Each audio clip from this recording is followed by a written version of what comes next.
Have you ever finally taken a step towards something you really want and then immediately started talking yourself out of it?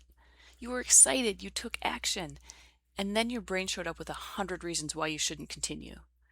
If that sounds familiar, grab your coffee. Today, we're going to talk about what to do when self doubt gets loud.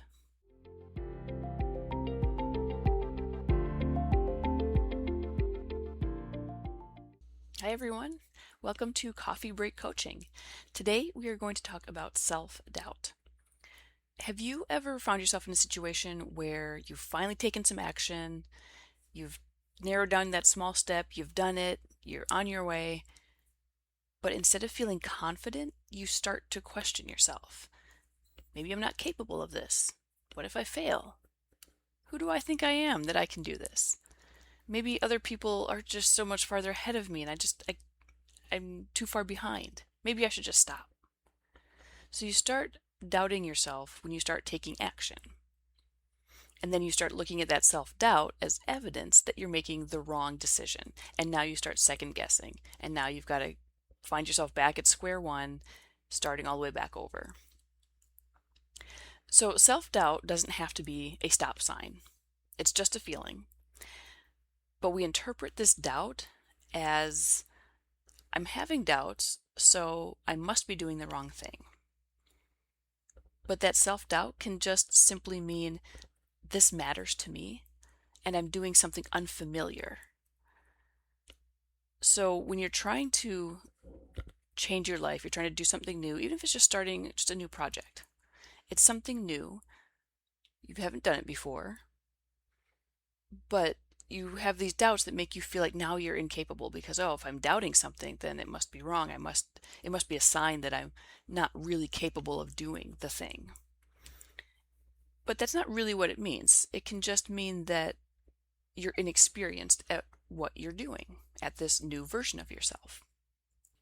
So we're just going to kind of have a simple exercise here. So we're going to have our page. We've got two columns. The first column is going to be, what is my doubt saying? And the second column is, what is the truth? And then we're just going to write down some examples. So your doubt says, I'm too old to start over. But the truth is, I'm older than when I started my last career, but I also have decades of experience that I didn't have back then. Doubt says everyone else knows more than I do. But the truth is, there are things I don't know yet. That doesn't mean I can't learn them. Doubt says, what if I fail? The truth is, I don't know what will happen yet. And that's a pretty big distinction right there. Doubt makes predictions. You're thinking about what could happen, what might be the situation. But facts are actually the reality, the truth. You don't know what's going to happen. You don't know if you're going to fail at this project. Maybe you will, but maybe you won't. You don't actually know. The doubt tells you not to go ahead with it because it's safer to just stay where you are. But the truth is, you might actually be very successful at this new thing. And maybe it'll take you some practice. Maybe you have to try. That's fine. But everything kind of does. You kind of need to practice at everything. So the big challenge here is to keep reminding yourself when you start to feel doubt to kind of stop and take a minute to really think about, is the doubt real, or is it just a way that my mind is trying to keep me safe? What's the truth of the situation? What are the facts? So ask yourself, if I knew I was capable of figuring this out as I went, what would I do next? Because remember, we're not looking to have an entire plan. You don't have to have everything figured out. You can just have the next small step figured out. So very often you are going to be in a situation where you are figuring things out as you go. And that's fine because there's always going to be more to learn or more to do, and you can't have everything. You can't know everything about this new career, the new hobby, the new project. right now before you go, before you start. It's kind of like if you're waiting until you're ready to have a child. You're never going to be ready, at least in my experience. You can't plan for every single thing that's going to happen with a child. So you're just going to have to jump in and do it because there's always going to be something coming up that you can't plan for. So you just kind of learn as you go and you figure things out and you handle things as they come up. So, what would you do if you trusted yourself to figure things out?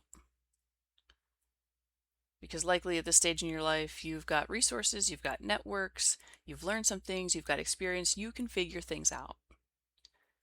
You just have to trust yourself. Okay, this coffee break challenge for this week is going to be one very specific thing. I want you to do the thing that your doubt told you not to do. So this isn't, again, it's not something big, but this next tiny action, when you thought about doing something and suddenly there's that doubt saying, nah, you shouldn't do that. What was that one thing that your doubt told you not to do? And then I would like for you to actually do it. So was it sending an email? Making a phone call? Spending some time looking into this new project, the new idea?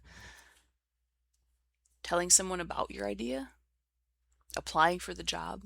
Take the walk? Do the exercise? Whatever that one thing was that you started to feel some doubt when you thought about it, do that one thing and just see how you feel afterwards, because the doubt isn't a stop sign. It's not telling you you have to quit right now. It's just telling you that you should stay where you are so you are safe. But staying where you are, it does make you safe, but it certainly isn't making you happy. So don't wait for the doubt to disappear. Take action while it's still there. Because we're not trying to eliminate self-doubt. You probably won't ever eliminate it. There's always going to be some element of it. That's kind of, I think, just human nature. But you want to try to teach yourself that self-doubt doesn't make the decisions. It's fine as kind of like, just a kind of like a warning sign saying, hey, are you sure you should be doing this? And then you tell your self-doubt, yes, I should be doing this. And you take the action anyway. And again, we're talking about small steps here. And all of these small steps, you can always, if it turns out that as you take the next step, you really don't like it, maybe the self-doubt was correct in that situation, then you can always take a step back and try something else. But you can't let self-doubt in every single instance put the brakes on your plan.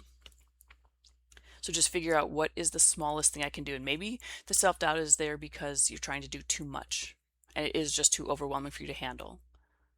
So at that point, try to scale it back and figure out what is a smaller step that I could do. And then do that. And then you're showing your brain, your nervous system, that you can still take action and that the self-doubt doesn't rule you.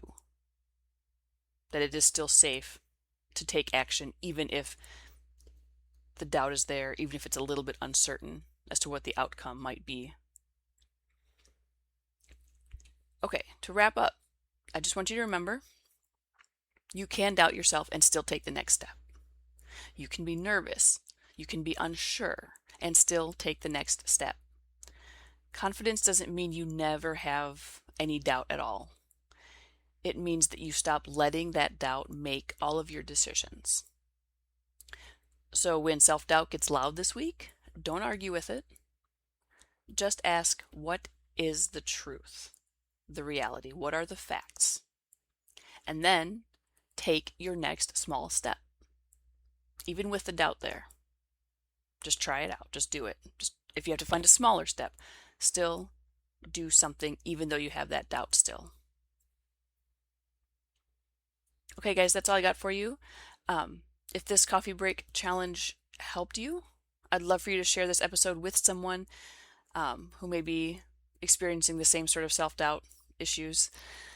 If you want a printable version of today's exercise, I've created a worksheet to go along with the episode. and you can get it by joining my weekly newsletter. And I would love for you to come and tell us about your goals, about any struggles that you're having, how you're overcoming inside the Facebook group. You can ask me questions in there. We can help each other out, maybe deal with some of these self-doubt issues. So I would love to talk with you inside the Facebook group. The links for both the newsletter and the show and the Facebook group are in the show notes and at sarahtyke.com. Until next time, what's one small step you'll take before we have coffee again?